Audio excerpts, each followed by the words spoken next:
Olá a todos, bem-vindos ao nosso canal. Hoje, vamos mergulhar na história fascinante de uma das figuras mais influentes do cristianismo, o apóstolo Paulo. A vida dele é uma jornada incrível de transformação, fé e perseverança, que continua a inspirar milhões de pessoas até hoje. Então, prepare-se para conhecer a história completa, desde sua vida como perseguidor até se tornar um dos maiores missionários de todos os tempos. Antes de ser conhecido como Paulo, ele era Saulo de Tarso. Nascido por volta do ano 5 depois de Cristo, em Tarso, uma cidade importante da atual Turquia, Saulo era um cidadão romano e um judeu devoto, fariseu por convicção. Ele foi educado em Jerusalém sob a tutela de Gamaliel, um dos mais respeitados mestres da lei judaica da época. Essa formação rigorosa fez dele um profundo conhecedor das escrituras hebraicas e um zeloso defensor da tradição judaica. Nos primeiros anos do cristianismo, Saulo via os seguidores de Jesus como uma ameaça perigosa à sua fé. Ele acreditava que eles estavam blasfemando e corrompendo o judaísmo. Movido por esse zelo,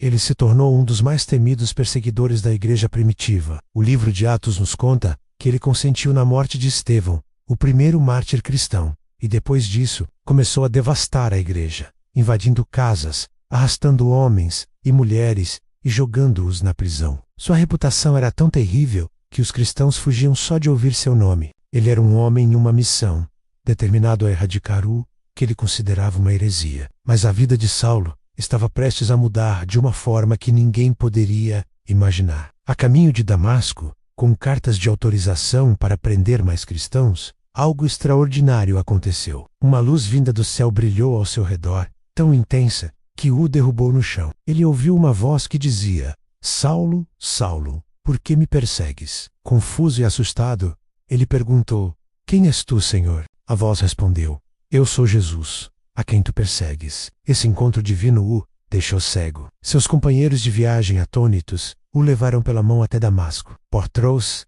dele, Saulo ficou cego, sem comer nem beber, refletindo sobre o que havia acontecido. Foi um período de profunda transformação interior. Deus então enviou um discípulo chamado Ananias para encontrá-lo. Ananias, a princípio, hesitou, pois conhecia a fama de Saulo, mas Deus o tranquilizou, dizendo que Saulo era um instrumento escolhido para levar o nome de Jesus aos gentios, reis e ao povo de Israel. Ananias foi, impôs as mãos sobre Saulo, e algo como escamas caiu de seus olhos. Ele recuperou a visão, e naquele momento foi cheio do Espírito Santo e batizado. Aquele que antes perseguia a igreja, agora se tornava parte dela. O perseguidor se tornou um pregador. Sua conversão foi tão radical e inesperada que chocou tanto os cristãos quanto os judeus. Ele imediatamente começou a pregar nas sinagogas de Damasco, proclamando que Jesus é o Filho de Deus, deixando todos que o ouviam perplexos. Após sua conversão,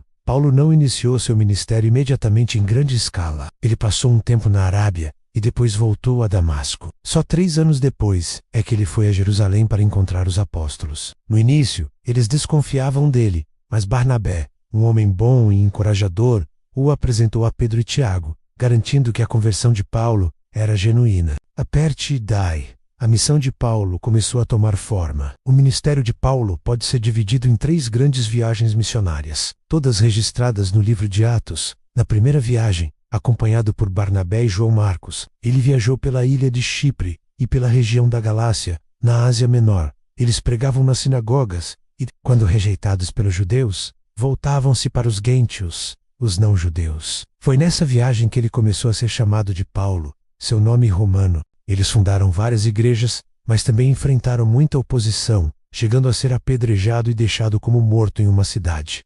A segunda viagem missionária foi ainda mais extensa. Dessa vez com Silas, Paulo viajou pela Ásia Menor, e após uma visão de um homem da Macedônia pedindo ajuda, cruzou para a Europa. Ele pregou em cidades importantes como Filipos, Tessalônica e Atenas, onde fez seu famoso discurso no Areópago. Em Corinto, uma cidade portuária cosmopolita, ele permaneceu por 1 ano e meio, estabelecendo uma igreja forte, apesar dos muitos desafios. Na terceira viagem, Paulo passou quase 3 anos em Éfeso, um grande centro comercial e religioso. Seu ministério lá foi tão impactante que o culto à deusa Ártemis, que tinha um templo magnífico na cidade, começou a declinar, causando um grande tumulto. Em todas essas viagens, Paulo não apenas pregava e fundava igrejas, mas também discipulava novos líderes e mantinha contato com as comunidades através de cartas, as epístolas, que hoje compõem grande parte do Novo Testamento. As cartas de Paulo são um tesouro de teologia,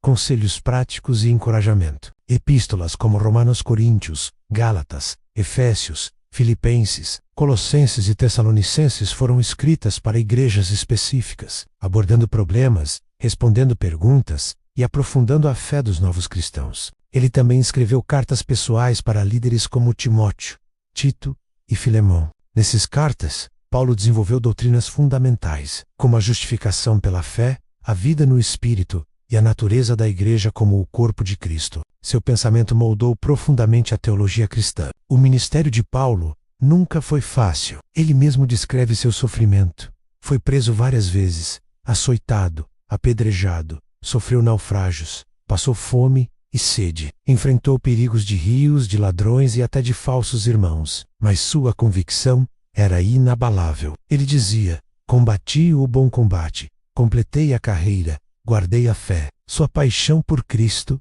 e pelas pessoas era a força que o impulsionava. Após sua terceira viagem missionária, Paulo sentiu que deveria ir a Jerusalém, mesmo sabendo dos perigos que o esperavam. Lá, ele foi preso no templo após ser falsamente acusado de profaná-lo. Como cidadão romano, ele apelou para ser julgado por César, o que o levou a uma longa e perigosa viagem a Roma, como prisioneiro. Mesmo sob prisão domiciliar em Roma, Paulo não parou. Ele continuou a receber pessoas, a pregar o Evangelho e a escrever algumas de suas cartas mais profundas, conhecidas como as Epístolas da prisão. A tradição cristã nos diz que Paulo foi libertado dessa primeira prisão, realizou mais algumas viagens e depois foi preso novamente em Roma durante a perseguição do imperador Nero. Desta vez, a situação era muito mais grave. Em sua última carta, segunda a Timóteo, ele escreve como um homem que sabe que sua hora chegou, mas cheio de esperança na promessa da vida eterna. Por volta do ano 67 d.C., o apóstolo Paulo foi martirizado. Como cidadão romano, ele não foi crucificado, mas decapitado. Ele morreu como viveu, um servo fiel de Jesus Cristo, cujo legado transcendeu sua própria vida. De perseguidor a pilar da fé, a história de Paulo é a prova de que a graça de Deus pode transformar qualquer pessoa. Seu trabalho missionário e seus escritos foram fundamentais para transformar o cristianismo de um pequeno movimento judaico em uma fé mundial. A vida de Paulo nos ensina sobre coragem, resiliência e a paixão por uma causa maior que nós mesmos. Ele nos mostra que não importa nosso passado, Deus tem um propósito para cada um de nós. Sua jornada é um convite para refletirmos sobre nossa própria fé e sobre o impacto que podemos ter no mundo. E assim concluímos nossa jornada pela vida do apóstolo Paulo. Uma história de transformação radical e dedicação total. Espero que você tenha se inspirado tanto quanto eu. Se você gostou deste vídeo, não se esqueça de deixar o seu like, compartilhar com seus amigos e se inscrever no canal para não perder nossos próximos conteúdos. Muito obrigado por assistir e até a próxima.